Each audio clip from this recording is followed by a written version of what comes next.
On today's episode, we'll talk about the role of the still photographer, buying your first camera with hush money, F1, Babylon, and of course, screwing up your first day on General Hospital because you lied about understanding the equipment. Just a little bit of business before we start. There may be a curse word here or there in this episode, so please listen responsibly.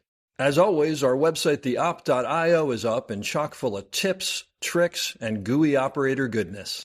Make sure to check out The Breakdown, where the best operators in the biz explain shots they have done, The Musings, where we discuss everything from quick tips to larger concepts of storytelling, the answers, the images, and so much more. I may or I may not take a break or two during this episode, but I promise that none of them will be longer than 22 seconds. Finally, if you are enjoying the podcast, please follow us, write a review, share us with your parents, and talk us up around the water cooler with your friends. So grab a beverage, sit back, and enjoy the op. Thanks for listening. Lock it up, nice and quiet, and let's roll. Victor 30 Echo, take 2. Hey, Mark. Hey, Mark. And camera set. And action. Hello and welcome back to the Op Podcast, the podcast where we talk about operating and the art of visual storytelling. I am Dave Comides, your host, and coming to you yet again over the internet with a friend and a still photographer who we haven't had a still photographer on the podcast before, so I'm sort of excited about that. Scott Garfield, who is just phenomenal, and I've been lucky enough to work with. Couple, but not by any means all of his numerous movies that he's worked on. Nuremberg, F1 the movie, Babylon, Top Gun Maverick, Stronger, which we worked on, Furious 7, The Muppets, because you have to say The Muppets if someone works on The Muppets. And actually, I noted a movie called Smothered that I worked a couple days on, and I don't remember seeing him, so maybe we weren't on the same days. Probably not. Oh, my God. No, that was a long time ago, right? Yes. 2018, he won the Publicis Award for Excellence in Still Photography, which is sort of a career accomplishment situation. And also from the Publicis Award, the campaign for Top Gun he won for. So a really excellent visual creator and a good guy who has really good facial hair. Scott Garfield, thanks for being on. Absolutely. It's the not so great facial structure. We all have to do what we have to do. How you doing, man? I'm great. How are you? I'm good. Super happy to do this. We've talked about doing this for quite a while. I know. I keep chasing you, but you keep working on all these things and you're never available, which is what happens to good people. So I want to start out with this because this may seem rudimentary, but what is your job? My job is a still photographer on movie sets and occasionally television as well. Actually, we did do some TV on Studio 60 and West Wing way back when. Wait, I did Studio 60 as well. So I know we were on that together at the same on the time. pilot. Were you there? Yeah. Okay, so there you go. Yeah. All right. Good time. But yeah, so my job is to essentially gather all of the assets needed for publicity, promotion, behind the scenes, posters, etc. for a film. So I'm usually embedded with the crew, although I have nothing whatsoever to do with the making of the film, except for occasionally like a film like Babylon, where there's a lot of vintage magazine covers and headshots and movie posters and things like that. Gotcha. I'm tasked with that as well. And then it's just, all of the behind the scenes and pictures of directors, actors, producers, department heads, so that when the movie is released, there's articles written about the hair and makeup people or the location manager or the director, and they get to see them at work. So who are you working for, the publicist then? That's one thing I've never understood. Who do you work for? No, the publicist is sort of like we don't work for either way for each other. Basically, we work together as our own little small department to try and gather all this stuff. Okay. They're great at helping facilitate finding the people if I need to do a photo shoot, or reminding me who I've missed or who I haven't missed, or we have this person coming to set today and might want to get photos of them with our actor, director, producer, whatever. So I kind of work in conjunction with the publicists, and I get my jobs. When I first started, it was mostly through the studio because I didn't have any relationships with filmmakers. So then I started getting my jobs. As you develop relationships, you hope to develop with filmmakers. Now it's also basically directors, actors, producers are the ones that have, I guess you could say, the juice that say that they want me to be on set. And then most of the time, well, in my case, all the time, then the studio will just say fine. Okay. Or I can call a studio and say, I've worked with these people before. I see you have a movie coming up with them. I'd like to be considered. And usually that's how that goes. Gotcha. So let me ask you this. When you're on a movie, you read the script, do you have an idea? Do you start thinking ahead of time of what the poster shot might be? Like, do you have that golden shot that you're trying to get? Or Never. Only because a movie set is such a like constantly changing organic thing. And that's the thing that's so funny is a lot of times the studio will send me, if it's a big movie like a Top Gun or a Formula One, I will get a thick book of concepts that they have built saying, we would love this, this, or this. And 90% of the time, it's not achievable because one, no one knows what is going to be shot, how it's going to be shot, where it's going to be shot. So it's just more of an idea of what they're looking for stylistically, et cetera. And even that changes. So I just sort of allow myself to be free and just figure it out at the time. Like I am there to shoot mostly during takes. I'm there all the time. I don't shoot every take because that's intrusive for a lot of, especially for actors and crew if it's a small set. But I also do a lot just sort of random things, whether they're shooting or not shooting. If it's a cool photo, it's a cool photo for me and I will take it. And sometimes that's like, for example, there's a film called Southpaw I did with Jake Gyllenhaal as a boxer.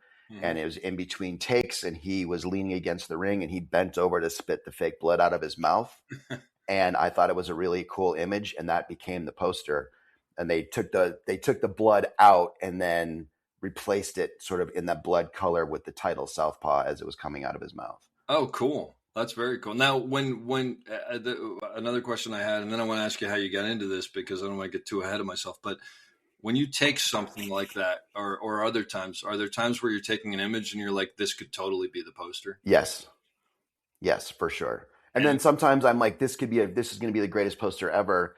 And that image never is made a part of anything and it's never seen again. And that happened a lot on Top Gun. And this happened on several other films where I'm like, oh, this is going to be, and once in a while they use a photo that's my favorite photo. There was one from Formula One that got a lot of play. And I was thankful for that because that was my favorite photo. And it took me a long time to try and figure out how to shoot cars at 200 miles an hour. Yeah. And so I was happy to see them use that, but there's plenty of times where I think something's great and it doesn't even make the cut. Well, it's going through so many layers after. Yes. You, right? Like approvals are a nightmare and real. And then before I get into how you got into this, and maybe this isn't a good question, but I always sort of so I'll see you on set or I'll see someone else on set. And I can't always tell now anymore when you're taking a picture anymore because there's like nothing happening physically or whatever from outside of the box. But I mean, how many pictures do you take on an average day? How many do you turn in? On the most I've ever turned in was on Formula One, but that was one. They wanted to do a book, which little small plug is getting released this next week. Oh, cool. But there is, so I didn't know, like when the producer, Jerry Bruckheimer, just said, hey, we want to do a book. So shoot everything. So I turned in 140,000 images over that movie. It was also, it was 2 years or whatever. It was 18 months of shooting. And we went to 10 Grand Prix races and they wanted stuff behind the scenes. They wanted stuff of what happens at a Grand Prix and the crowds and the paddocks. And so we had a huge cast and casts have approval. It's just, it adds up quickly. But I've done other films where I don't turn in more than 20,000 or 18 but it sounds like a lot, but the process that they go through, like you said earlier about approvals and, most actors of any note, their deal is killing at least 50% of the photos of themselves. And then they can kill 25 or 30% of ones of them with someone else in the cast. or then the other cast has that same kill. So it narrows down quickly when you get that involved with that. I never even thought about that. I mean, it makes perfect sense that would be part of the rules. But so if you're turning in 140,000 photos, that doesn't mean that's all you took, because there's a lot that never even get turned in that you nix on your own, right? If I don't nix it in the camera, they get it, because I just don't. I don't usually go home at night. Like, I mean, there are a lot of people that do, but I try and sort of be budgetary on the way I shoot throughout the day. And then if I know, like, I'll shoot through a sequence and then I'll go back on my camera and delete what I think is garbage to best of that I can tell on the back of the camera. And then after that, I just leave it and they do it on their own. Oh, so you are doing some editing, but it's real time almost. It's real. It is totally real time. And also, you know, there's also, like, sometimes if you do a sequence of shots and they may want to the studio may take 2 different shots and build one out of them because one actor's head looks better than the other actor's head, or it just becomes a big mess. But it also requires a lot more material to do that, because when you have kills and whatnot, then it makes posters and makes all kinds of other things incredibly difficult. I hadn't even thought about that. Well, backing up, how'd you get into all this? How'd you get into the film industry and stuff? I went to film school at Emerson College in Boston. I went to school my first year. I went to University of Kansas for a year, and I absolutely detested everything about being in Kansas and being at a school that was full of fraternities and in a tiny, tiny little town that existed only by and for the college. And to be frank, I was stoned that entire year, and my grades absolutely showed that. My parents yanked me out. I came to school at home for a year and was a caterer, and then went to a counselor who kind of helped me figure out what my direction was. And it turned out to be more on the creative side of things. And then I went to film school, and then I didn't know that my job that I have now existed when I was in film school. Wow. And so I didn't find that out until I was a PA on an office PA on a film called Mother's Boys with Jamie Lee Curtis. And I had gone and seen the lady that was the still photographer. I had to deliver something to her on set, film or something. And I would ask her about it. And I just was so sort of into that idea, even though I had never really done photography at that point. And then I found my way into other different jobs, like throughout when I was first moved to Los Angeles when I was in my early 20s. And then I worked for a really famous celebrity couple that will remain unnamed, but it was disastrous and epic at the same time. And I will say that at the end of my time with them, I got a little extra money from them for some other issues. And I took that money. Wait, but you worked for them as a runner, as like an assistant, I basically spent my days with my best friend from college, which was the greatest thing ever. Okay. We just would get sent on errands basically every day, from picking up food to picking. I gotcha. Okay, going to stores. Yeah. Needed. So I'm going to go out on a limb and say basically you were given hush money, and you did. I was sort of hush money, yes, pretty much, but it was enough for me at the time. Like it was like, as much as an fun experience as it was also pretty, heavy, and I just kind of was disillusioned with LA at that moment. This is LA or this is Boston? No, this was LA. This was after so this was in 1994. Okay. Gotcha. I moved to LA in 1992. And when you came out of Emerson, did you have a thought of what you might want to do, or were you just still sort of like, I don't know?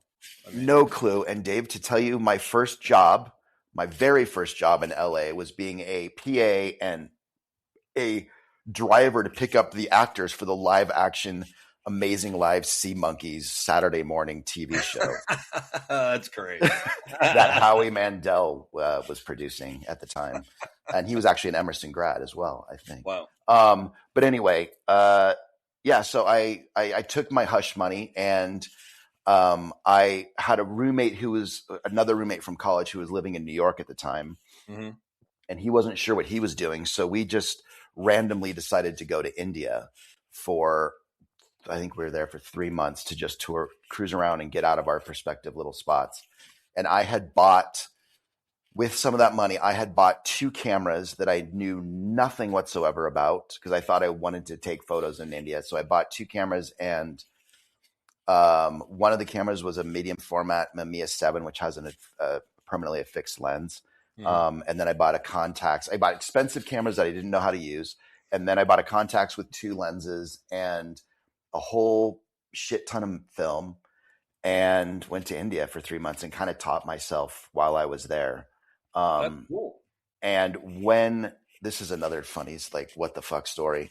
When I was 3/4 of the way through my trip, I guess, maybe, and I had shot all of this film, both medium format and regular 35 film. And I was carrying an army surplus bag, like a little shoulder bag that I bought at a surplus store because it was cheap, that I carried all my film in.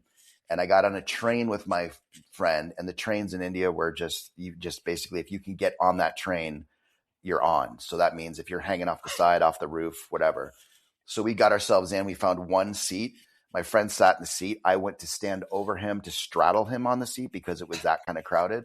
And I put my bag up on a hanger on the luggage rack. And in the time it took me to stand on that seat, the bag had been snatched with all of my exposed film from like the majority of my trip, which obviously I never saw again, which was devastating. And then I managed to keep safe the last quarter of it, and was kind of surprised that I had gotten what I'd gotten, and showed some other people, and a friend I was working then. I came back and was working at Warner Brothers Animation as an assistant to an executive.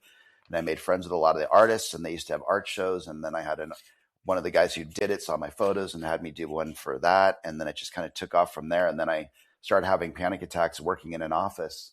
And then I left that and started bartending. And that friend of mine that I was working with the couple with had gotten a job at ABC.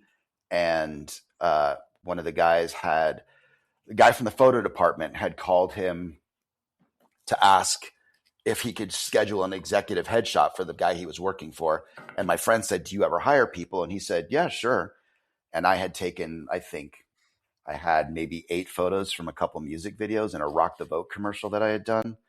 And I went and showed this guy, Murray Diatley, my portfolio. And he said he would, would I be interested in going to shoot on General Hospital, the soap opera? And I was like, sure. And he goes, "Do you know how to use a blimp?" And I said, "Yes, I do." And so I left his office. He scheduled me. I left his office. I went straight to Sammy's camera in LA and was like, "What the fuck is a blimp?" And they rented me a blimp. Can you tell people who may not know now what a blimp was? So a blimp was, back in the day, this was when we were shooting film, the shutter on a set. Obviously, you can't have a shutter constantly banging off on a set. The sound picks it up. It's distracting for actors. So they had a box that's been around forever that you stick your camera in. It's foam lined. It's cumbersome and obnoxious, but it muffles sort of the shutter sound. And it was always a great excuse for actors who didn't know what they were doing or ill prepared to have me kicked off, because they would say, "I hear your camera," which was their way of distracting that they didn't know their lines. Yeah, but okay. I would. Was there only one company that made those? Because they all look the same, and I always wondered. Yes, there was one guy who made them, who his father had made them. Yes, and his father had made them. His name was, they're Jacobson blimps. His name was Mark Jacobson. And he made them off Chandler Boulevard in North Hollywood in a workshop that he shared a wall with a porn studio.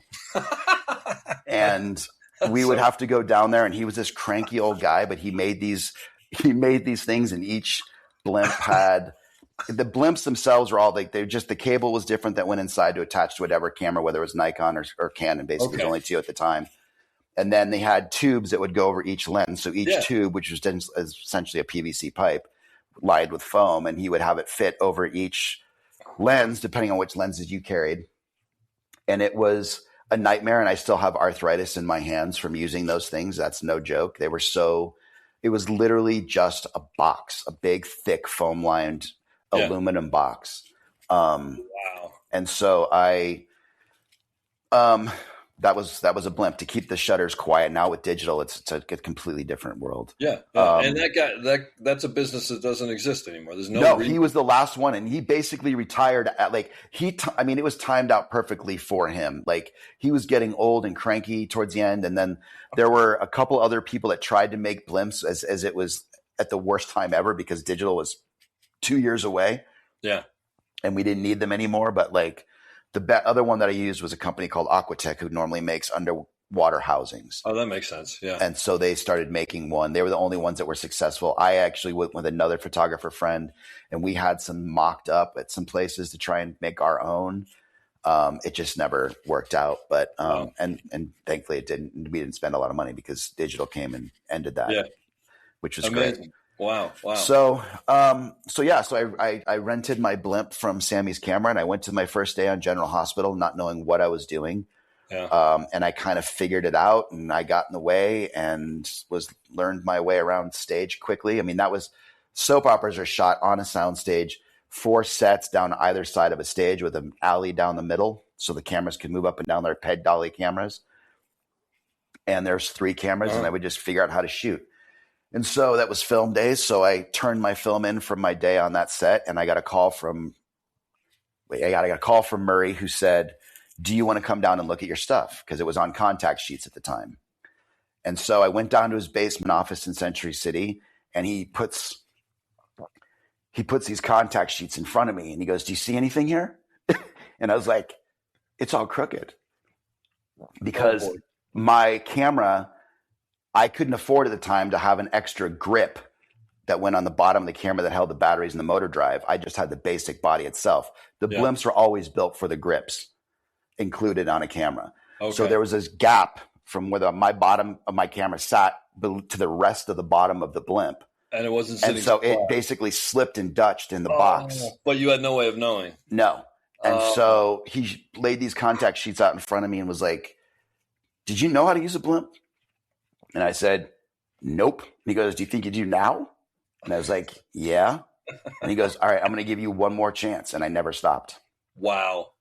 That's amazing. That's amazing. That would never, ever, ever happen these days. You'd be done, right? Yeah. One screw up and you're a fucking idiot, and I will never call you again. But he was very old school, and he gave me that second shot. And literally, I never stopped working after that. That's great. And I got all my union hours and days, spending 4 years on General Hospital, like 3-4 days a week. You were there for a while. So I was there for like 3 or 4 years. They also had a spin-off show called Port Charles. So I did both shows, and that was the only one that they would send. And that was, I would do probably, they do 1 full hour episode every single day, which is amazing. To anyone who understands production, that is mind boggling.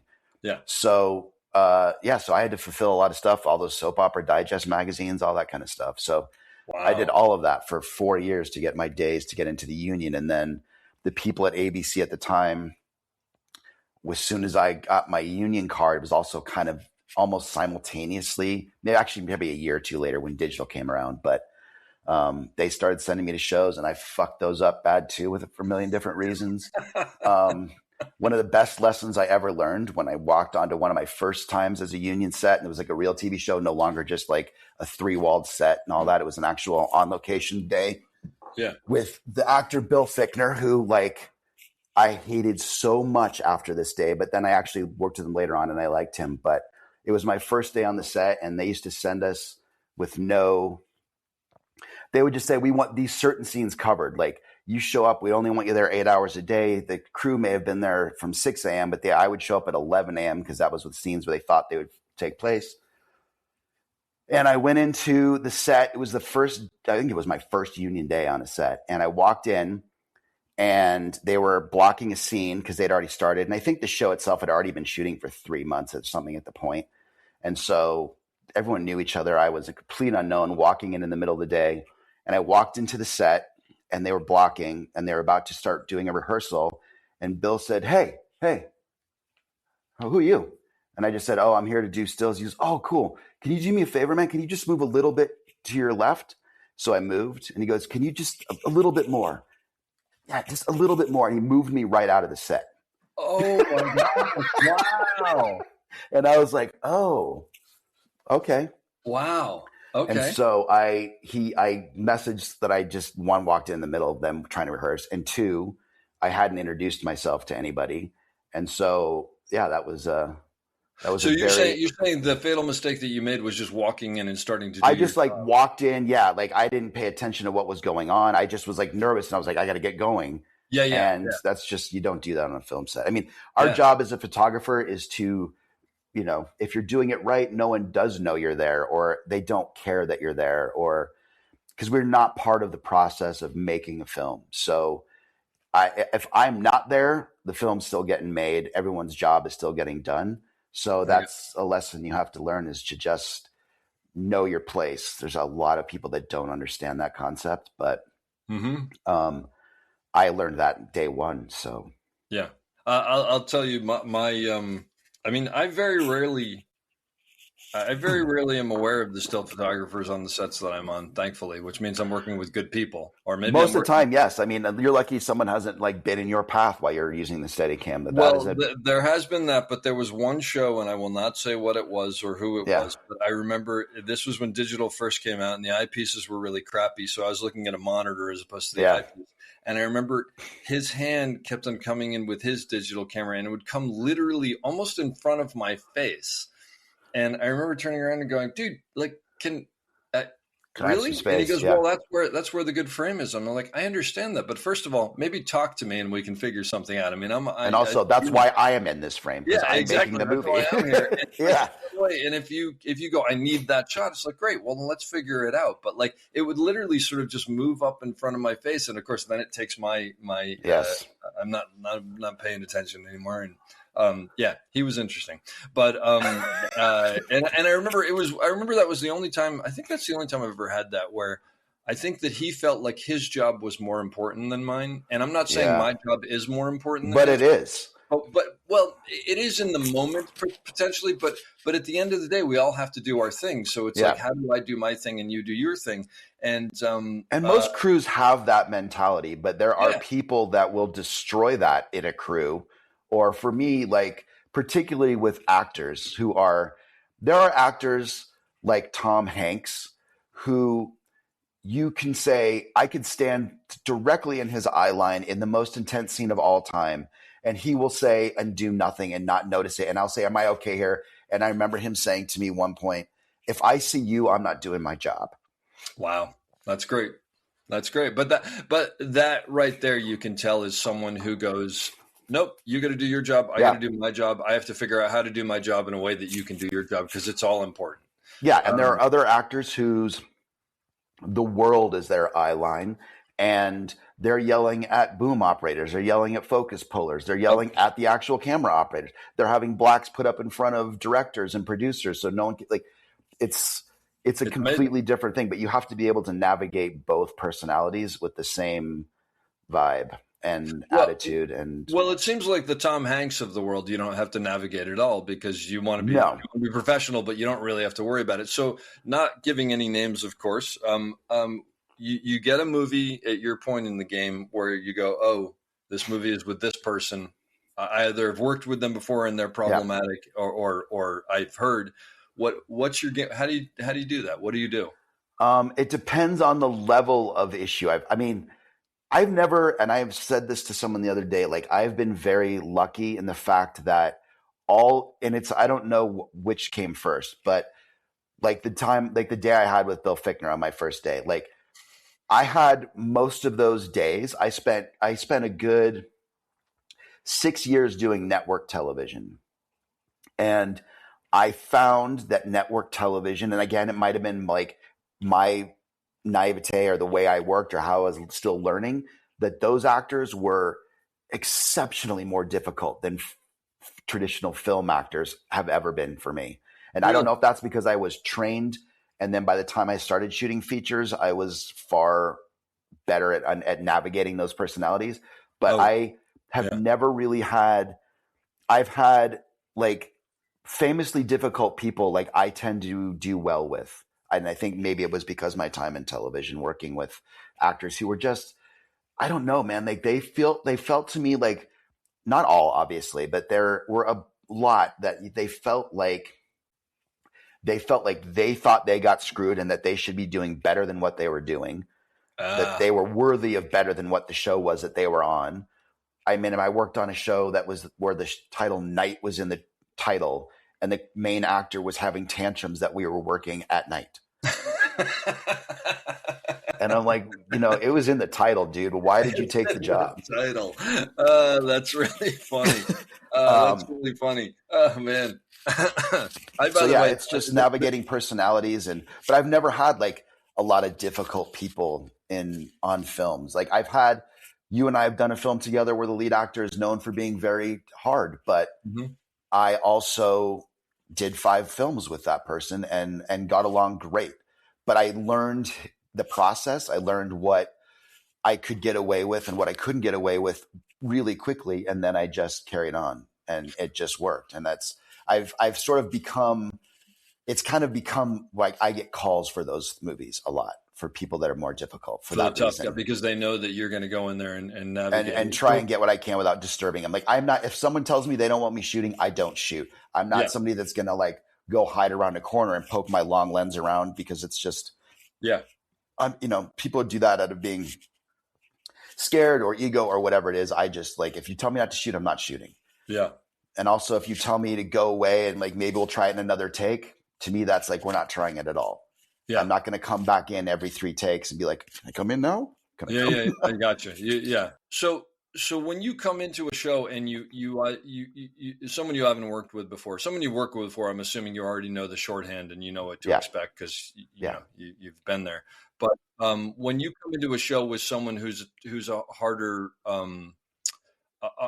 individual you've heard, do you have a process for like introducing yourself to them to try to let them know you're not going to be the problem person or I don't. I always introduce myself, and I always try and introduce myself with as much confidence as possible because I don't want to give any indication that I'm somebody that they can say go away to. I'd rather them have to think about it. Sure. Or just check that before they do it. And also, I don't want to give permission for it either. It's like, there are people, as you know, that are famous for being difficult. And I've heard stories maybe about them, like they've never let a photographer shoot. They've never this, they've never that.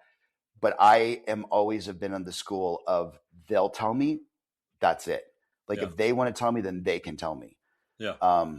Or, if some of them won't and they will say to the AD and I can see it happen, please, then I will, fine. But it's you got to work for it. Like I don't want to be chickening out and running away, and because it just makes the whole relationship 10 times more difficult.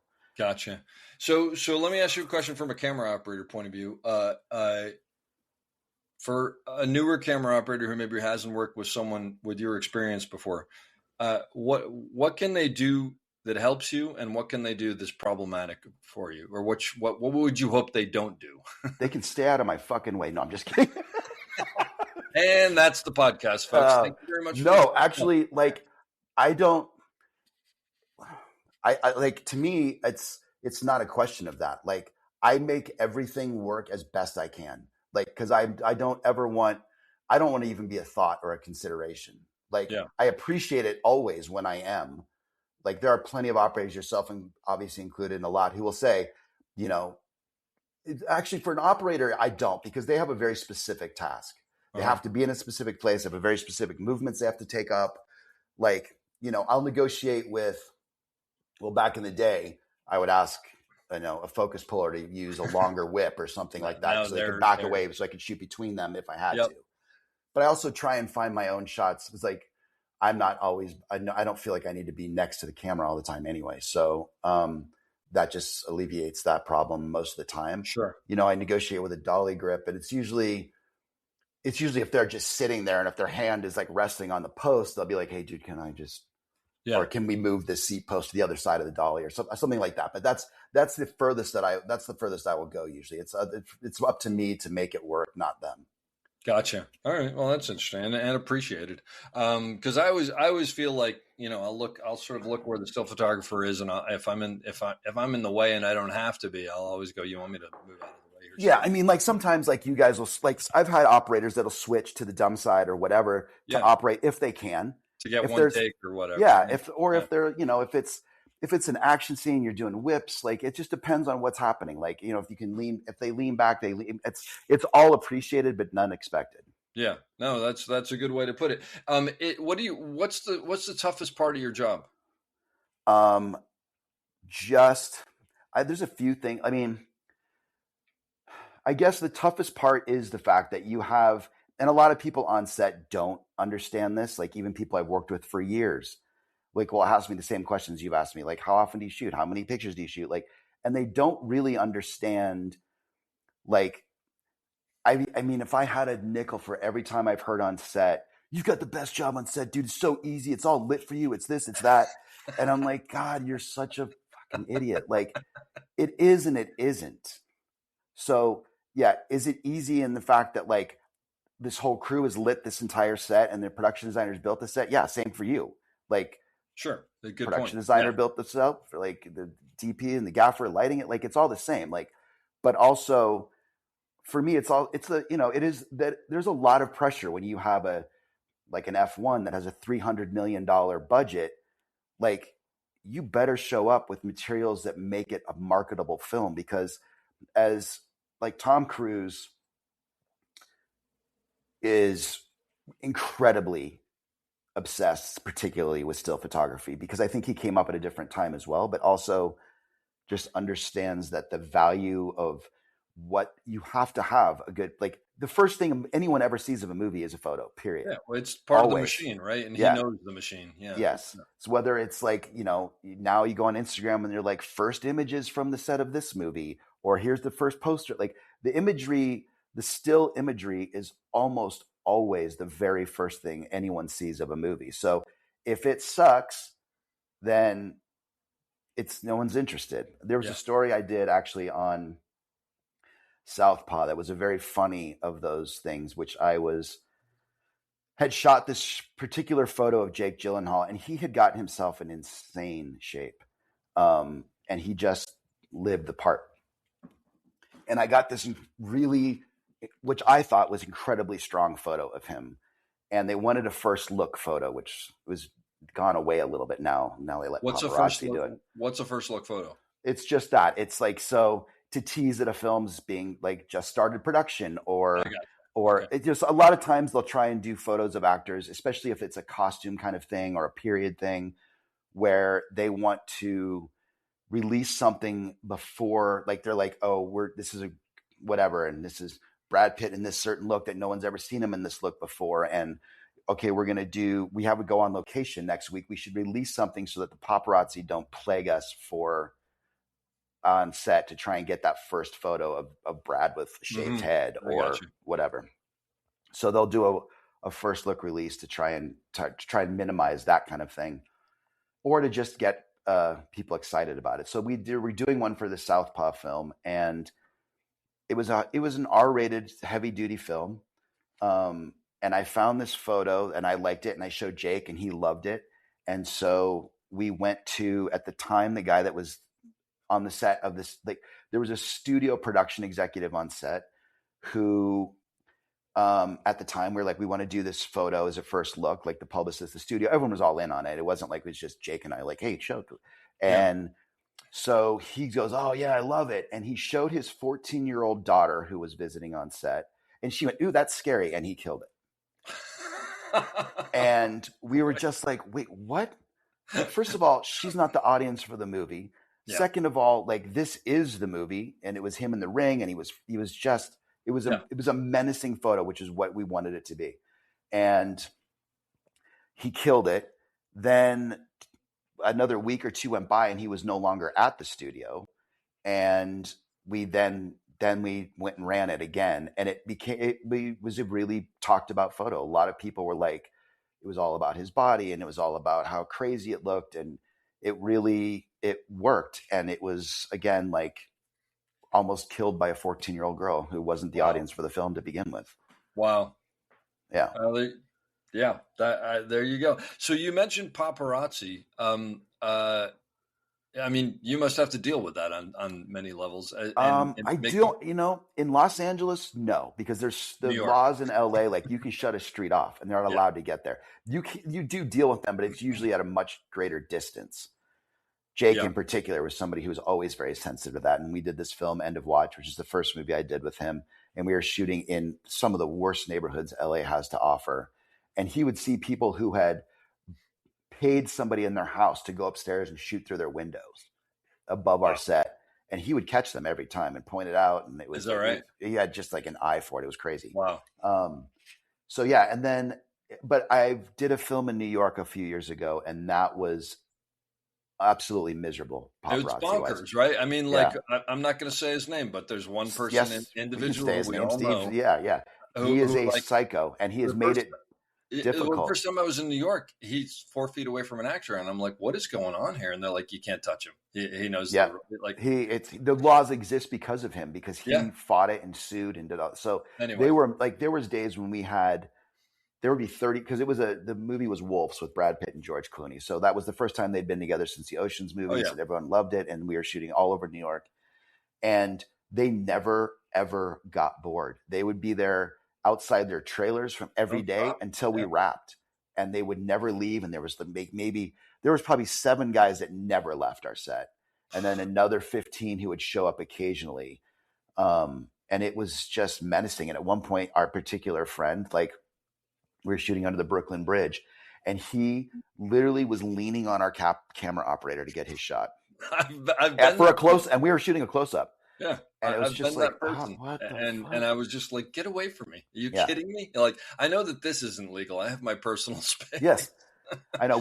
I used to get really upset about it, because I'm like, I'm the one in charge of getting the first photo. Well, that's why I asked it. I mean, I know you're not that way, but it does have to be frustrating. And the other part of it that I thought was, and maybe it's not the case, but some of these actors may, like in New York situation, I would think that they're like, look, I just had my picture taken 12,000 times, and now you're in here. Like, it has on some level. It has bled over to me a couple times like that. And like that part, it does affect me, and it does piss me off, because it's like, I'm supposed to be here, but yes, I'm another camera. Or, I've had people, I can't remember, but I was on the set somewhere, there was paparazzi everywhere, and I was on a long lens because it was called for that kind of a shot, and I was further away. It was an action thing.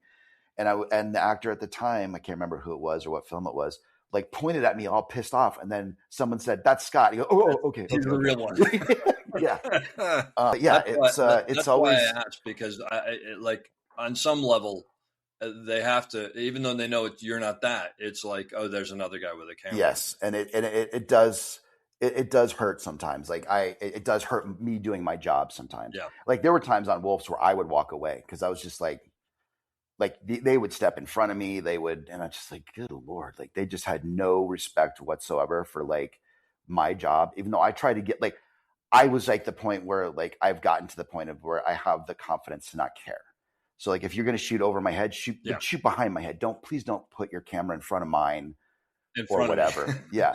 And they would start following me. Those guys would follow me, because like my job was to find a good angle of the actors. And I remember one time I looked around, and I was encircled with lenses. Yeah.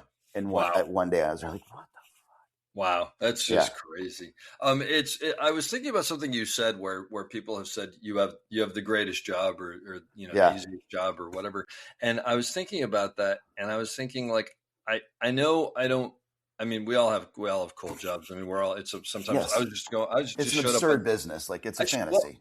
I did show up on set yesterday, and there was that moment where it's like, oh crap, like, I'm getting paid to do this, and I would do this if they didn't pay, like, and this is the thing I always wanted to do, and I'm actually doing it. Like, sometimes it's cool when that gets back in, you're like, oh, I do like this, like, besides all the bullshit and whatever. But the thing that I was thinking was that I'm always a little jealous of still photographers. I think is that I'm doing a shot that it's not just my shot. Like, other people have had their input. I want to be over here, and the DP said no over here, and the director.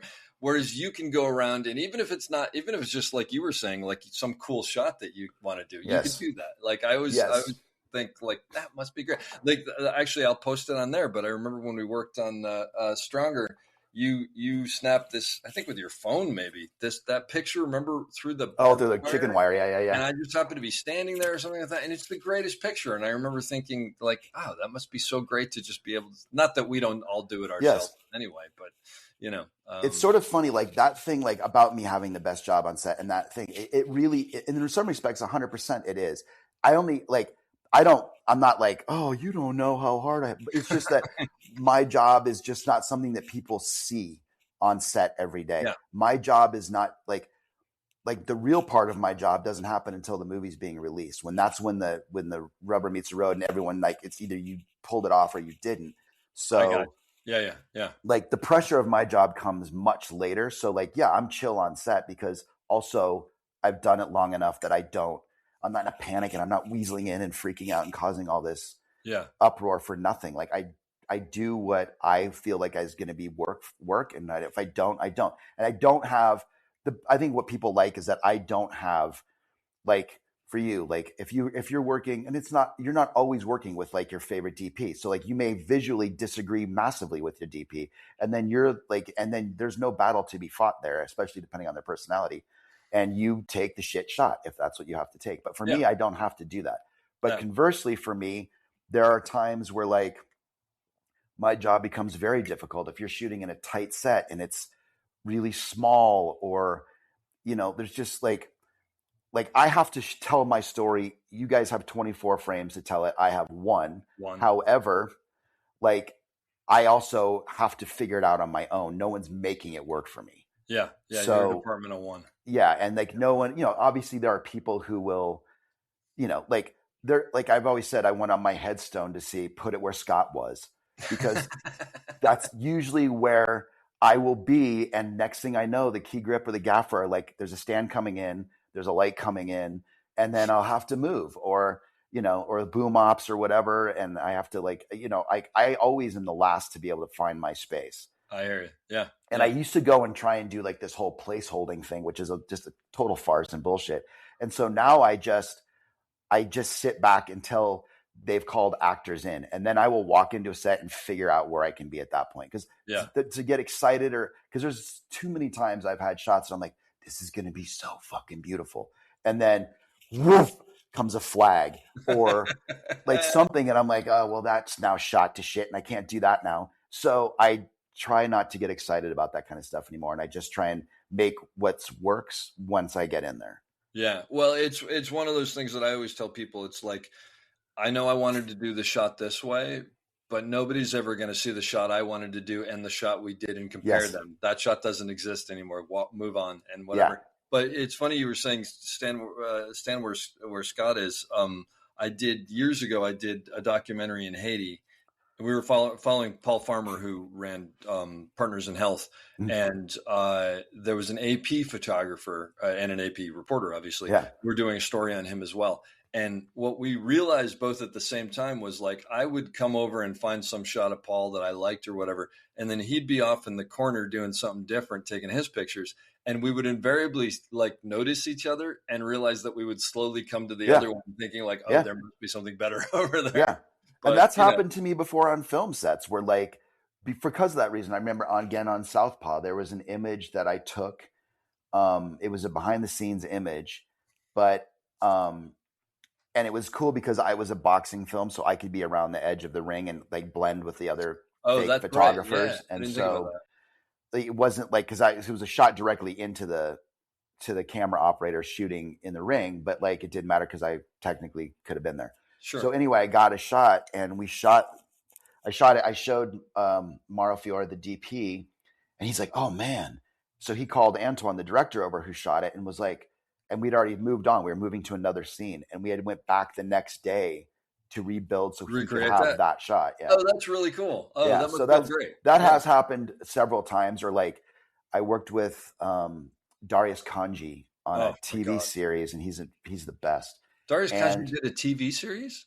Yeah, it was a Nicholas Refn TV series called Too Old to Die Young. Wow. It was beautiful. It just never, Amazon buried it for other reasons. But Darius was somebody who would like, I would show him, like I would send selects to people of what I liked, and and to say to Darius, like, is this how this is picturing this coloring or whatever. I mean, I've done that before in DPs to be like, can you send that to me? Because I don't like what my people are doing at the lab. So I'm going to send them your stills to say, match References. this. Wow. So I've done that before. That's been a nice, like, little side thing for it. But also, like, Darius would be like, and I've had a couple DPs who, like, and that's what I kind of find interesting. There are DPs who are kind of hostile towards stills. I think it's because I don't know what it is. It's like they feel like you're stealing their shots, or you're, I think it is. They feel threatened. Yeah, they feel threatened, or they feel like or directors or whatever. I don't know.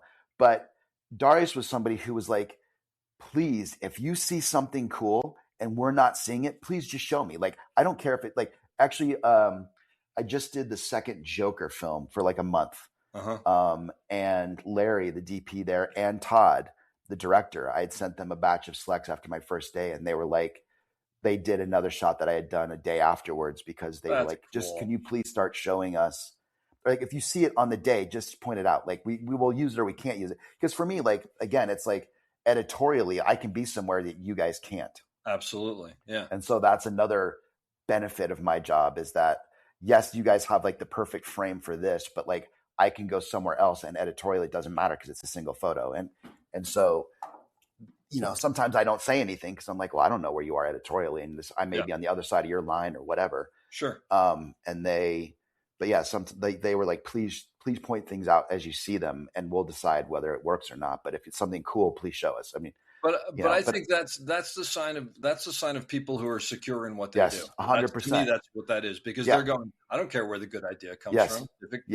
If it's a better idea, it's a better idea. Yeah. I worked with a director once who I was so unbelievably arrogant on his own little planet, and I had sent some shots, and I heard the DP and they were lining up a shot, and I heard I was standing right behind the DP and the director was so in his own world, he didn't know I was standing right behind him. And the DP said, why don't we, like, remember like this, what Scott has sent in the selects, like, we do this with foreground thing, it would be really cool right here. And immediately the director's like, I don't look at those things. And then 2 days later came over to me and was like, you always have good shots. Can you move out of this and I'll take this shot? I'm like, so do you look or do you not look, for one? Exactly. That's great. Oh my God. That's so frustrating to hear, but whatever. As you know, it's all sorts of people. Yeah, totally. We work with. I use one camera, period. I don't carry multiple cameras on me. I don't shoot with multiple cameras because my brain doesn't work that way. And I have formatted a card when I didn't realize it was which body it was in at the time, when I had switched cards and lost coverage. And that was early on. So those, like, actually on Formula One, for a matter of fact, the first time in years, I'm like, we were shooting out on the track during the national anthem, and it was a big deal. It was a big deal for Formula One to allow us out there during that time period. And then we had to walk down the whole track as the drivers were all getting in their cars and shoot a scene at the end of the track, at the back of the car setup. And it was a lot. And we were walking with our actors down the track, and I'm like, I have to have 2 cameras for this because otherwise I may not get everything. And sure as shit, as I start to walk, and we're walking at a brisk pace, one of my cameras just pops off my strap, hits the dirt as I'm walking. And I can't turn around and pick it up because they're starting a race. Yeah. And thankfully, Brad's security guy was walking behind me, and he grabbed my camera as it fell off the ground and literally but then he just handed it to me. So then I had to shoot down the track like this while I was cradling my other camera because I had and I was like, God damn it, never again. Yeah. And that was affirmation of like why I don't do 2 cameras. Why you don't do 2 cameras. Oh, that's really interesting. Yeah, because sometimes I do see these guys with like 3 cameras on or whatever. I mean, I'm good for them. I can't. I don't have the brain width. I don't have the bandwidth to do that. Wow. Actually, one thing I want to ask you just made me think of on Formula One. So, I mean, the pressure on that must have been amazing because the F1 guys, I know they worked with you, but they didn't care. You weren't the important thing. No, the important thing is the race, and you had to work around them. So did you was it just like, okay, you guys have 8 minutes and you guys have 5 minutes and and you just got to get what you get. Yeah, exactly. And it was flawed. It was just we had like one of the most amazing, not the most, but he was absolutely the most amazing first AD I've ever worked with. Had to be. I mean, who made that tick. And it was just, everyone worked in such amazing sync. And it was such a level of professionals on every level that were out there that it just worked. And it was amazing to be a part of that. Does that level up your game? That kind of massively kind of pressure? Yeah, because like it was one of those things where like we don't know if we want to have you out there, and like you kind of have to say like, you know, because I'm the first one to get kicked out because like we're making a movie, and like I'm like, but it's also one of the biggest moments in the movie. Like you have your real actors with real cars on the track with all the real drivers with the crowds. I'm like, you need this, yeah. And so they realized that, and they let me come out, but it was like a negotiation process, and then when we actually do it, I drop my fucking camera in the dirt. And so I'm like, oh my God, this is the end of it for me. And this was like first 2 weeks of shooting. That's great. But then we pulled it off so well that they allowed us to do it at the Abu Dhabi race. It was amazing. Like it was truly spectacular to watch that kind of level of communication, of professionalism, of everybody knowing every moment of how they was going to make it work. It's just amazing. Well, Dan Ming told me about the part in the movie where Brad Pitt is pretending that his car won't start so that he can start up later in the lap. And that was that. It was, and when it didn't start, and when it didn't start, and you all had to push it off the track quickly to get out of the way. Yeah, because they were like, because the cars had all left, and they do one lap around the track, which takes less than 2 minutes to get around at that speed. Yeah. And we had to have, like, if they came around, because we were at the end around a corner, if they came around that corner and there's a car stopped dead there, would have hit it, right? Yeah, it was panic stations, but it was amazing. I mean, you know, like when Top Gun, we lived on an aircraft carrier for 10 days out at sea with the Navy working it. So it was really cool. Wow. And so, I mean, are you guys like hot bunking like they do and everything? Oh, yeah. Oh, my God. Yeah. It was a nightmare. Like 50 grown ass men, like who've never done that, like sleeping in coffins. And like, I had a panic attack one night. Like, I'm like, I have, like, as we were about to leave to sea, nothing. And I was like, I'm going to get off. I sat there and I was like, we're leaving port in a little bit. I have 5 minutes to decide if I can handle this for 2 weeks, sleeping in this bunk, or if I have to get off the boat. I was having and as I'm sitting there, our aerial DP, who was in the bunk like below me, but across from me, I see him roll out and walk around. And the next morning, we were like leaving, and we had left the port at that point. We didn't leave the boat, and he was like, "I had a fucking panic attack last night in that bed." And I was like, "I know, because I was in the middle of mine watching you get out of bed." But like, wow, that's one of those, like, this wasn't in the brochure. Yes. And then Chris Harhoff actually sent me video of getting catapulted in the plane, obviously getting catapulted off the deck. Did that? Yeah. No, because here's the funny thing about that. So I drew the straw for whatever reason when we were finally leaving the boat. Because Chris did that during pre-production. They had a crew out there. So they got caught. That's called a COD, where they launch it off the plane. Yeah. So as we were getting everyone to leave that day, I ended up going with this is a funny story. I ended up going with our first AD, Joe, the director, Tommy Harper, our line producer, and this guy Pops, who was the current chief head of the Top Gun school for the Navy. Oh, geez. Okay. And we went in a Black Hawk to leave the helicopter, to leave the ship. Yeah. And so I went with them in the Black Hawk. It was like an hour flight. We were an hour out to sea on it by helicopter to get to the shores of San Diego. And they come in and they ask anybody, you have motion sickness or whatever. And someone raised their hand. I'm not going to tell you who. And he's like, okay, so I'll tell the pilot so they don't, whatever. And sure as fuck, they didn't give a shit. And we got off the aircraft carrier, and then they turned us completely on our side. And then we were looking straight down at the deck of the aircraft carrier. Oh my God. And it was awesome. And then we got out to sea just when we couldn't see the ship any longer. And it was just ocean everywhere. There was a kid sitting in front of me that like sights out the sides of the helicopters. You mean one of the military people? Yes. So there was two guys. There was a pilot and a co-pilot, and then out each side are these gun sighter people that fly in the copters. So I'm sitting across from this kid. He's probably 20 years old, and it's really loud. You can't hear anything. He pulls out a pad of paper and starts drawing a hangman to play hangman. So I was like, okay, what else are we going to do? Yeah. So I keep guessing letters, and I don't do it. And so he goes, and he fills out the word after I hung myself, and he shows it to me, and it's crash. So they're just screwing with you. Yes, Oh, that's totally. fantastic. And I just was like, fuck you, prick. And he just died laughing. You live somewhere that's not a big production city. Yes. So you're obviously, I'm guessing, most of the time on location. It's not a production city. It's not a production. There's nothing. But you have a family. Yes. How do you make that work? My kids were raised in it. So they've been used to it forever. My wife was in the industry for a long time. And they've just all been amazing and made it work. It's never been like, knock wood, it's never been a problem. Like, I mean, we hear it all the time. My wife, she and I will laugh when we hear people who don't work in this industry and a husband or a wife will be like, oh, he's leaving for 2 days. I don't know how I'm going to handle the kids. And like 2 days, 2 days, 2 weeks is still like a joy. Like, I'm gone.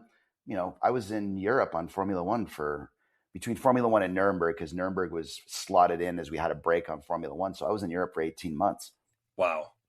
And it was hard, but my kids are in college, so they were out of the house anyway. But they've been doing this forever, and they've been, I don't know how they've dealt with it, but they have. Yeah. So tell me about F1, because I actually just talked to, I'm blanking on his name, the first AC. Dan Ming. Dan Ming about it, and it just it sounds like nothing I've ever heard of before. I mean, it just sounds like an entirely new beast. The size of it, yes, everything. We all did Top Gun together, and so it worked better, I think, because of that.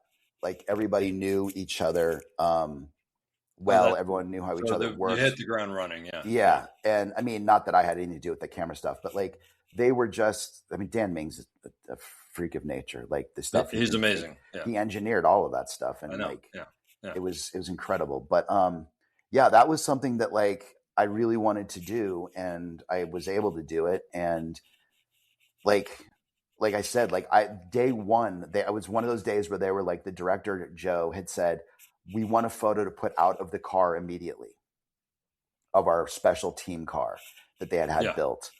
So I was like, okay. And it was kind of pre-production before we were fully up in production. And I went out onto the track at Silverstone in London with the behind the scenes kid that I had just met that day as well. And he was a grown man. And we went out onto a track. We picked a place we thought would be a cool place to be. And I had never seen a Formula One car go around a track. I'd never seen any of that stuff. And this is with a professional driver in it, I'm assuming? Actually, no, Brad was driving that same day. I don't know if he was in the car at that point. He might have been. Okay. But it also may have been our professional drivers as well. Yeah. Okay. But I just remember the first time that car passed my camera, I looked at what I shot and I got fucking nothing. Just because it's so fast. It was just beyond, like, I can shoot action, but like, that is different action. Well, how fast are they going? Are they going like 150 miles an hour, or 180? 180? Yeah. And I'm also having to be behind a barrier. So like, I'm contending with, a fence in front of my face and trying to make the focus not hit the fence and hit the car. And it was a massive learning curve. And that first few days trying to get that photo of the car, like, where it looked sexy and it looked like it was moving, and it was a massive learning curve for me. So what did you end up figuring out? How did you figure out how to do it? I mean, was it just bursts and hoping that the one in the middle is there? I mean, it was a lot of that. It was also just a lot of math and trying to figure out, like, when do I start moving to pan with the car? Because there would be times like, I'm like, okay, I'm going to start panning now. Fuck. And I'm still like coming around this way, and the car's like, I have to assume that when a car is going by you like that, there's probably only one moment that has the potential to work, right? Yes. And you're hoping that nothing against you at all, but there's got to be just a fair amount of luck in there that it happens to, because there's too many unbelievable. And I started like following some of the real Formula One photographers that were doing it all the time on Instagram. This is my next question, right? Yeah. And like, some of the shit they got, I'm like, what the fuck? Like, how did you pull this off? And the one shot that was my favorite shot from that film, which I shot in the track in Abu Dhabi, like, at sunset. Like I once, basically, maybe a couple more lucky times, was able to mimic the one guy whose stuff I particularly really liked. Yeah. And he had done a shot that I had seen from previous race years ago of what I just tried to recreate. Yeah. And I made it happen. And that was just like, holy shit. Like, wow. And guy does it every race. I'm like, what the fuck? And I mean, and just truly stunning and creative stuff. Like, it's not just a car going around a track for some of those guys. Like, it is, they have just the way they play with the foreground, the way they play with the other light, the way that it's just, there's a lot that goes into a formula to make it not look like every photo is exactly the same. And that was my challenge, was to like, I can't make I'm shooting one car. I mean, I'm shooting a bunch of cars, but they all have the same paint job. It's the same car. Yeah. And it's like, how do I make it look different for the next 18 months as much as possible so that there's more, variable. And so I learned from those guys a lot. I talked to some of them on the tracks, or if I'd see them, or it was just an interesting thing at the races. I would try it. And so at a certain point, I'm guessing they could give you tips of like, well, we do this, we do this, we do this. But then after that, I would imagine a lot of it is just that learned instinct from so many years of doing it, which you probably have in your own level of taking, pictures of movie stars, right? That they wouldn't have. There's just this inherent. No, exactly. It was a massive learning curve, but yes, like, that's a kind of movie. Like, there's some movies you're like, there's like, I was talking to a guy yesterday who's trying to do this job, and he's just starting out, and like a movie like an F1 for someone like that, it just would be overwhelming. It's just too much. No, but, it's too much for me, and I've been doing it for a long time. And like, I mean, there are times when I walk on sets and I'm just like, what the fuck am I going to do? Or there's like, you walk on a set sometimes, like you've been there, where like everything is just so incredibly well done. The lighting, the production design, the costumes and makeup. Like, I did this film Priest years ago, and we did this whole thing on the Warner Brothers backlot, and it looked like Blade Runner. And for me at the time, like, it was like my first big kind of movie. And I walked on that set and I shit myself. I was like, I don't even know where to begin. I don't belong here. Basically. No, it wasn't that. I just was like, how do I, if there's just so much, how do I cover it and make it look, it was just crazy. And I just kind of like, that happens all the time still. So, I walk in, I'm like, wow, how do I do it? So what do you do in that situation? I just start. What do you do to not let that overwhelm you and shut you down? Right. I just start. I literally just pick something and shoot it. And then I'll look and say like, oh, well, that would be, now I see where it could be. Like, I just try and erase it big picture and bring it down into like a focal area. And like, same as you would do for a shot, like you can only take in so much, you can only move so much, so you just kind of have to narrow it down into like the smallest little thing. And like, I would narrow it down to just picking a background person who I thought was cool in a cool space and shoot that. And if I got happy with it, then I'd be like, oh, okay, and I can do other stuff. And like, that's actually really similar to things. I've had situations. There was a big thing on West Wing where I completely screwed up. And as I was walking backwards to one, I just started focusing on details that were actually completely not important, but it was just to push all that other stuff out of my mind and go, no, this is important. This is important. Because I think if you let that seep in, it just overwhelms you, right? It takes it's way too much. Yeah. And that happened to me at the beginning of Formula One. Like, I walked in the garage and like the noise I wasn't prepared for. At an actual race, you mean? No, day one, we were just in our garage, like at the Silverstone track. The first day I showed up on that set, like we had 7 cars. So we had 40 mechanics and people that were working in all these cars all the time, so tuning the engines. Motors are running and all that stuff. Yeah, it was just so like, wow. What have I just said I'm going to do? Was there a moment where you're like, I'm not sure I can pull this off? That day when I was trying to find that first look shot, I was like, oh my God, like, how am I going to do this for this long and make it look cool and make it just get the car where it's like sharp, because you don't want to be your first look a car that's blurred as shit. But then I started to embrace that, and actually people really liked that. And like, they used, like, I had shots that were really, I would intentionally just completely distort the shit out of, but it had a cool look to it, and people really were liking it because it was still showed motion and speed. It just was in reverse. Yeah. And so it worked in that respect.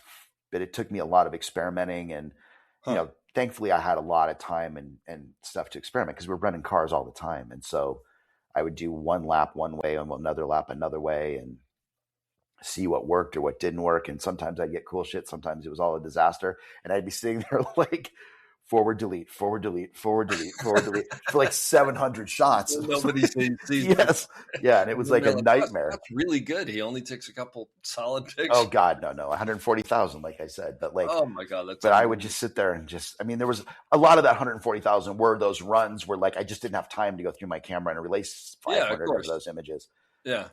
And they knew that. Thankfully, the studio was really cool with that. Normally, they would just be like, "You can't do this." Yeah, but and I don't usually shoot like that. I mean, obviously. No.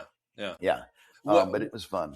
When you're doing, something that's that specific, Formula One, you're doing a Western, you're doing a 1930s gangster movie or whatever.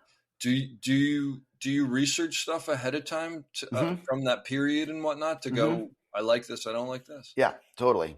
And I try and like be as creative as I can throughout. Like I did a film called The Pale Blue Eye, which was like an Edgar Allan Poe kind of thing, like pre-Civil War. So I shot and I just was like, I'm doing it this way, period. And then there'll be sometimes it works and sometimes it doesn't, but like, I'm not going to waver from it. Oh, and cool. And the studio didn't come at me for it, which I was really happy about. Yeah. But I shot everything. Every single image I shot was completely wide open at the white, like at 1.2s, 1.4s, like everything. So it had that sort of vintage, like vibe. But like, that would mean that, one actor would be completely sharp and, the other actor was soft as hell. But I was like, I had to make it like, as feel as like, and I just did it for the whole show. It was great. That's really cool. Are there still photographers that you, not necessarily in the film industry or whatever, but that you look up to, that you revisit their work often? Yeah, you know what? Like I do, and sometimes like I get caught between both places because sometimes I'm like, oh, like I look at some of the people that I loved, like when I was first getting into it, and I have all their books here, like Richard Avedon or Peter Lindbergh or Herb Ritts or everybody, and I kind of look at their work now. And I'm like, it's so simple and clean and almost too much so that it doesn't inspire me as much. And then I look at, like I said, some of these F1 guys and I'm like, holy shit. Yeah. Like it's a whole new world to me and I get into what they're doing. But then I also find myself like every project is so completely different. So I may go back and look at some of those books depending on what the project is. If it's like a very graphic kind of simple thing, I'll go back to those older people and re-look at their style and their stuff and the way they do that. Or if it's, like I always try and do something that's like, if I'm doing a sports film, like I don't want it to look like a Sports Illustrated. Not that those guys are amazing photographers, but like it's a fake world that we're living in. So I'm trying to make it look a little bit more, if I can, like a more creative feel to it, a little bit more like not elevated because it's not elevated. It's a little bit more surreal or just not as clean and simple as like a traditional sports photo would be, if I can. Yeah. I mean, and all those guys are amazing. Like they all do the same thing. They do creative, beautiful stuff. But like, if you're just doing a photo as an AP press person, you just need to show the player doing whatever they're doing. It doesn't need to be creative. It just is it's a recording. Yeah. And I just don't want to do that on a film because a film's a fantasy world and I try not to make it feel like that unless it particularly calls for it. If I'm trying to recreate, of course, a prop photo or something for a news article, then obviously I have to do that. But is there a genre that you haven't worked in that you'd like to? A musical. Oh, okay.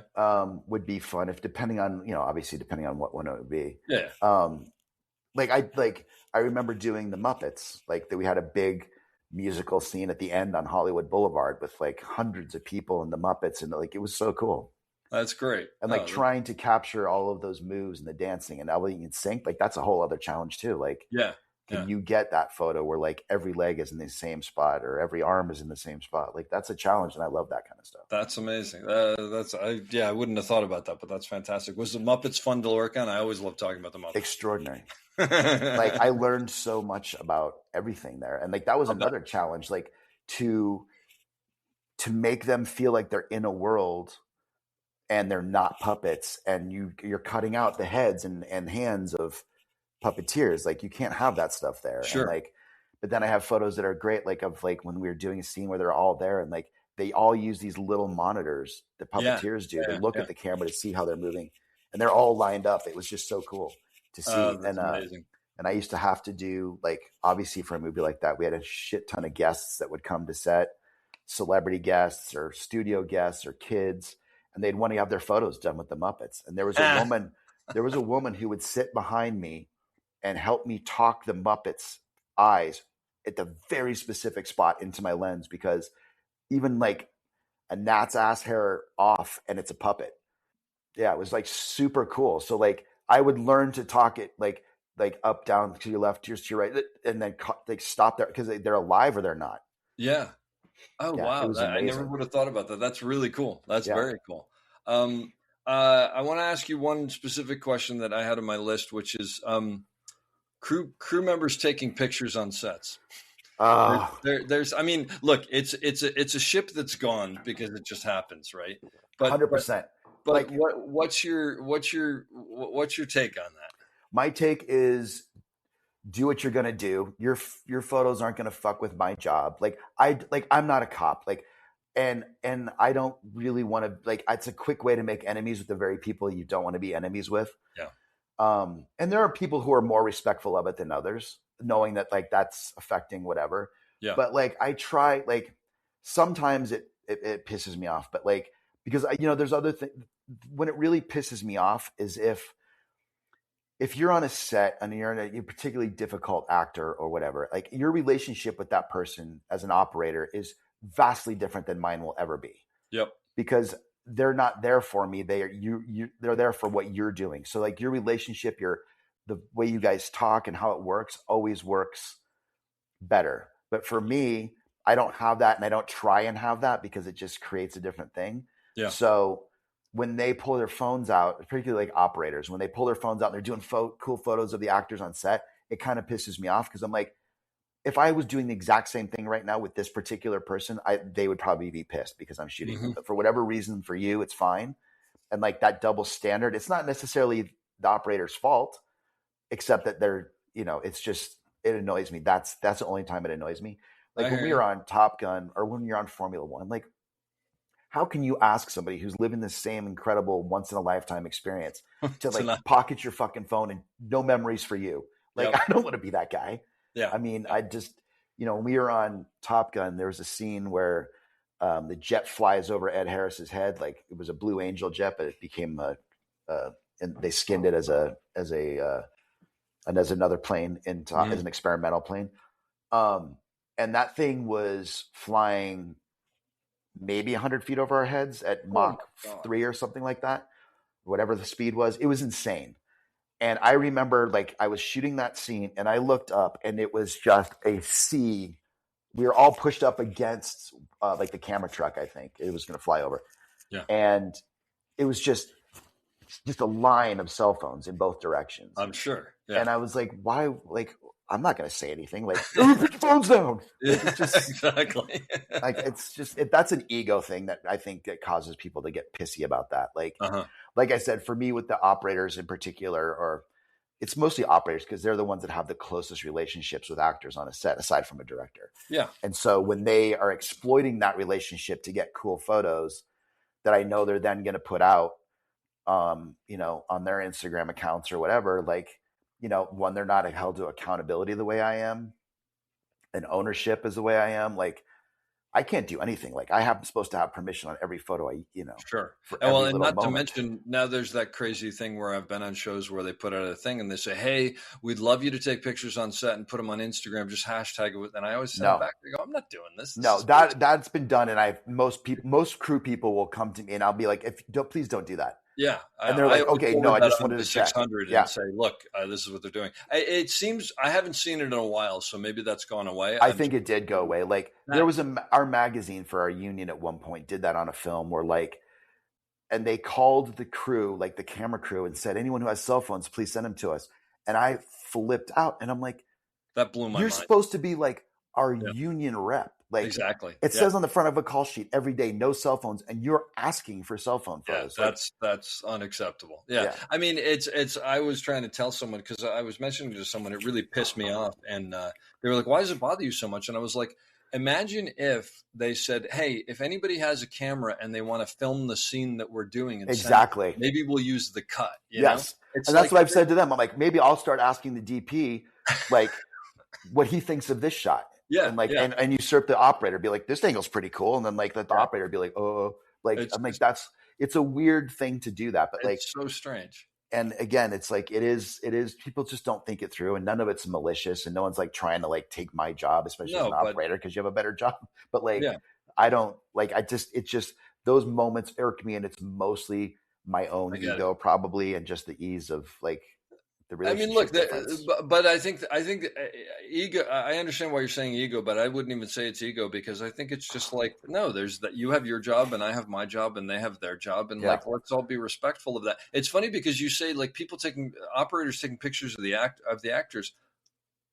I have actors who I'm close friends with. Yes, who I'll take a picture like maybe on set, but most likely off set or whatever. Yeah. But I almost never do that for the reason of I don't want them to think that I'm trying to get a picture of them. Like I'll usually the pictures I'll take, like me and my dolly grip or the assistant or something. Yes, you know, and those are fine too. Like I don't ever want to stop crew from doing that. Like I can't and like shoot everybody on set doing their job. And so like if you guys see a cool shot of your other guys doing something, go ahead and take it. I don't give a shit. Yeah. But like you know, like it's just it's a very interesting process, and it's not it's. Yeah, it's a whole strange process. Well, it's funny because we were just before the holidays. I was out in a river in waders, and my dad had asked me about it, so I screamed over to the bank to the second I see. I said, "Hey, snap a picture of this for me. I want to send it to my dad." And our still photographer, who's fantastic, he happened to be there, and he goes, "There's a still photographer on set." And I said, "Oh yeah," and so he took some pictures of me. And afterwards, I went up to him because I read it wrong. And I said, "Hey, I didn't mean to step on you." He goes, No. What I was trying to say is I'm more than happy to take a picture. You're friggin' ask me. Yes. I said, and I've seen that a bunch as well. And I'm like, all right, well then, like but sometimes I'm like, I don't, whatever, do you? No, but the funny thing was, I said, look, I didn't want to ask you because that's not your job. Yeah. But thank you. And he was like, yeah, give me your text, give me your phone number. I'll text it to you. You can send it to your dad. And I was like, oh, that's great. But so it was like almost the reverse of all that. But anyway, and totally, and I will do that for anybody all the time. Like it's just like I don't like. It's so funny because like we are like as the photographers on set. The studio owns everything I have. And everyone's like, why don't you put out a book? I'm like, I can't. Yeah. That's their call. Like, I don't own any of it. I can't do anything with it. I can't, nothing. And that's a good point. I never thought about it that way. And so like, but then there are things that happen where like, like somebody's whatever relative comes to set, takes photos and they can hang them in a gallery. Yeah. Yeah. The same shit that I'm doing. I'm like, that's a good point. I never thought about that. Yeah. And that makes perfect sense. Oh, is there, maybe you've already hit on this, but is there something that you wish that all the crew members knew about your job and what you do and whatever? Or, I mean, is that what we've already talked about here? I think it's kind of what we've already talked about, which is like, like the pressure of like, it may not look like pressure when I'm there. Yeah. But it is in the fact that like, if I don't get it, like, there's like, people talk, that's the thing I think that most crew members, and they don't really understand, and nor should they for that reason. But like, you always hear about like the budget of a movie. So if a movie is a $300 million budget, you can bet your ass the studio is spending another $300 million to market it. Yeah. So if you look at it that way, like I'm servicing everything that's being created as for $300 million is majority of what it is that I'm trying to pull off here. And if I don't pull it off, it's fucked for everybody. Yeah. It's just, it makes it difficult. And so, and I've seen it on the other side too. Like, I'm like, well, why isn't this a cool poster? But like, I've had to help studios with posters for other reasons before. And I suddenly see like how many iterations there are to even get to what works. Yep. And you're like, yeah, it's just shocking. Like, I mean, how many versions show up that are done for months before they land on like one? Are you involved in any way in any of that process, or once you pass I've them only on, are was you pretty involved much? like once, really hard, really intensely, and it was an actor situation, and so I had to help do a lot of that stuff for months of giving notes and all that kind of Yeah, stuff on posters, and I had a lot of fun doing it. And it was funny because I was only supposed to give notes on one particular piece of the product, but I would find out I would just start giving notes on my whole idea of the thing, yeah, and a lot of times it, they were like, oh, okay, and then they would make those changes, and it was kind of cool to be a part of that, and sure. to see them have like, oh yeah, we didn't even notice that, or that's a yeah, and then they would do it, and then sometimes I was like, well, and I would have to say like, just so we're clear, this is just me saying this, like, please don't think that I am like, I'm not demanding this. no, I'm not like, I mean, like, I am just, this is what I Yeah. thought of, and they'd be like, no, it's fine, it's fine. Sure. So, Well, they obviously value. I want to ask you about Babylon, just because yeah. Babylon seems like it would just be you'd be a kid in a candy store with those It kind was of sets insane. and that kind of like old Hollywood feel and Artistically, all that probably one of my favorite movies I've ever done. stuff.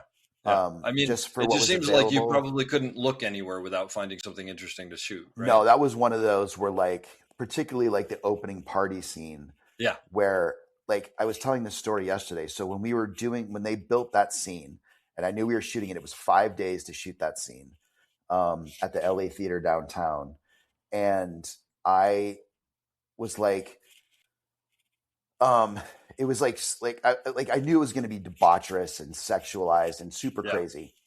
And so usually, as a photographer and like, that's a sensitive thing. Like, I'm not welcome in sex scenes most of the time. Mm-hmm. Occasionally I've talked my way in if actors trust me, and I do it tastefully, which I always try and do that. Like, I'm not interested in seeing, tits and ass and all the rest of that stuff. It's just more about the sensuality of the scene. But like that one, I was just like, I'm never going to get, there's just too much happening. They're just going to cut me out. So I went and built for myself. I built like a little black box studio on the stage and did portraits of like all of those dancers and background people. And then, cool. it grew into the cast, because I was like, I'm going to be here for 5 days sitting doing nothing because I'm going to be banned from the party. Yeah, yeah. And in the end, I wasn't banned from the party. So then I ended up making double work for myself for those 5 days, because I was shooting the party, and then every time they would yell cut, there would be like 15 dancers or background people like, can we go do photos? And so then I would have to run to the little studio, and everyone would come in and do portraits. And like, it was awesome. Like, it was so much fun. What a great idea, though. And that was just something you came up with on your own? Yeah, because I was like, maybe these would be cool for posters, or maybe this would be cool for something, because I have nothing else to do. Like, at the time, I thought I was going to be banned. That's so great. Oh, yeah. That's so great. And they were all like, they didn't give a shit. The dancers, like, everyone did everything. And then it got to the point where it bled over where like Damien Chazelle's wife, Olivia, who was a producer, and she was also an actress in it. She was like, had seen some of them, because they'd brought friends in of theirs that were part of the crowd and whatever. Yeah. And I did photos. And then suddenly, like, I had Damien in a chicken suit coming in to do a photo shoot at the box. And then all the cast came, and it was great. We had like a lot of fun. Oh, that's a blast. That seems, when I saw that you had done that, I was just, I mean, as a camera operator, that must have just been a complete blast as well. It's just it was insane. Kid in the candy store. Yeah, it was amazing. And that was a cool one, because I could be in a million places and no one would ever see me. And like, I could blend into the mass of the party of that one. Are you in the movie at all? No, because I was still in my, like, this wardrobe, that. So like, I would just know, I would talk to the operators and be like, when you're panning this way, like, do you see me here? Or like, do I need to duck? Sure. And I did a lot of that, but it was fun. That's fantastic. There's a lot of that kind of negotiating about, like, with operators, especially handheld. If you have a director or DP who wants the world to be the set, and you're shooting 360 degrees, and like, that's just on the whim. Like, I've kind of like, End of Watch was that, because the whole thing was first person. So it was, the world was the set. And so I had to learn how to, and we had 3 cameras. So I'd have to learn to look out of the side of my eyes to see where these guys were turning or which way they were starting to go, so that I could be down or around or whatever to not get caught on Do you camera. find That's that most become a camera thrill. operators like recognize how hard that is and try to facilitate that with you? Yeah, most of the time, but they're also trying to just get their shot. So like I've been on shows where like we will rehearse it 15 times, and then as soon as they yell rolling, the dude is doing something completely different, and I'm like, what? And so I have to be prepared for that. And so I just did that recently where we did that on a massive event, and we were in the middle of the event shooting. So like the entire crowd's watching this whole thing, and it's like we get one shot at it. We rehearsed it 100 times before we did it. And then the event comes and the operator went rogue and everyone was just like, what the fuck? And so you just had to like feel it out. Cause you're like, if I end up on camera, I end up on camera and everyone's going to be pissed at me and not going to care that the operator went rogue because I had to always be my head on a swivel and my eyes look in every direction, including my camera, and like just feel if someone was coming at me or going to be coming my way or whatever. And panning my way, and I just have to drop or duck or run. That's where the 30 years of experience comes in. Like everything's 100%. Yes. That's and you can't replace that with anything else. No. That's the thing that I think that people don't quite understand is like, and they don't have to because it's not their job. Like they don't have to think that I have to be out of the way or watch everything everyone else is doing because it's like they're all in sync together. Like you and your focus, like you guys are communicating on your radios and like I always love, that's my favorite thing on set. I always make jokes about this because I'm never on a radio. I never know what the fuck is going on. And I'll be having a conversation with somebody about just my day or whatever's going on. And their face just goes blank and then they walk away. Because someone's in their ear saying, you got to do this. And like, I just get so used to being ditched, like mid conversation. Been there. Does it change your personal life of taking pictures? Like, do you not take pictures because that's what you do all the time? It's so funny when I do it in my personal life, and it's not so. I sometimes I feel like I'm like I've been living a lie because when I do it in my personal life, I'm like suddenly I'm like devoid of any sort of creativity or like I'm like, really? This is like terrible. Like who the fuck is hiring me? Like why am I like? But maybe that's where you can let your guard down and you don't have to like impress anybody. So you're like, and whatever. So like I mean I definitely am not. I do shoot a lot like with my family or stuff like that, but like I'm not somebody that has a camera on me 24/7. Like I have it on me 14 hours a day at work, and then I don't usually have it on me after. I have my phone, which I use for stuff. But then there's times when I try and do something when I think, oh, that's really cool. And then I pull out my stupid phone, and anyone who thinks that the phone is going to be the new savior is wrong. Cause I'm like, I mean, as a matter of fact, we did that on Formula One. Like I put a phone on a car because I did GoPro work on that. I put GoPros on cars trying to get stuff. And we got really cool stuff from that. But I put a phone on there and it was just not able to handle it. Just the sensors are different. But what I mean, because of the rattling and because of because at 200 miles an hour, like I guess I was talking to Claudio, the DP, about it because he came over and I had bought this whole cage and gotten Apple to get me this whole thing because they're like, we want to try what you're doing with the GoPro with the phone. I was like, okay, so I bought this whole setup and I had our rigging guys rigging on the car, and Claudio comes over and he like looking at all the camera position. He's like, what's that? And I'm like, it's an iPhone. I'm just gonna give it a shot. And he goes, good luck. He's like, we were going to try and do that for a long time. He's like, there's a floating sensor, there's all this shit.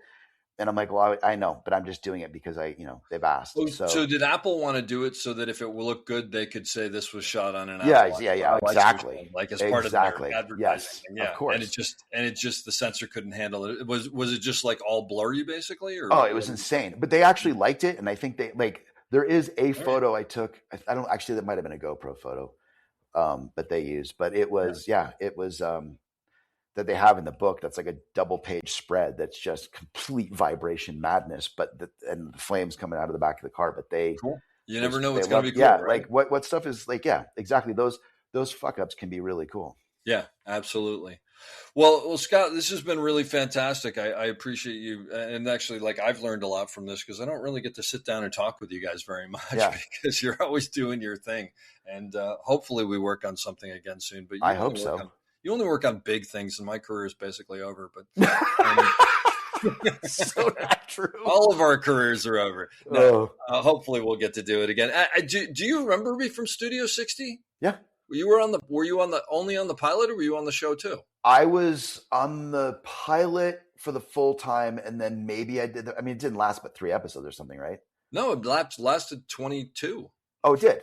Yeah. Oh, then no, then I only did like the first episode. Because I directed later on, and I don't think you were. Okay. No, definitely not. I don't remember you being there, but that's because it was a mayhem. That show was it was crazy. Yeah, show. And then I think you were on West Wing long after I was there. So, but anyway, hopefully we'll do it again. But I thank you so much for this. It's always a pleasure to talk to you. I'll leave you with the question that I leave everybody with, which is advice for someone getting into the business today on how to succeed, and or a lesson you now know that you wish you knew when you were starting out. Always introduce yourself, and certainly know your place, in the hierarchy of the set. You are not making the product. You are there to work within the realms of what everyone else is doing, and know your place for sure. Because if you don't, it'll be a short-lived career. I hope you enjoyed that as much as I did. We'll be back soon with another great episode. Don't forget to check us out on theop.io for all sorts of information on operating and storytelling. So thanks for listening, and have a great day.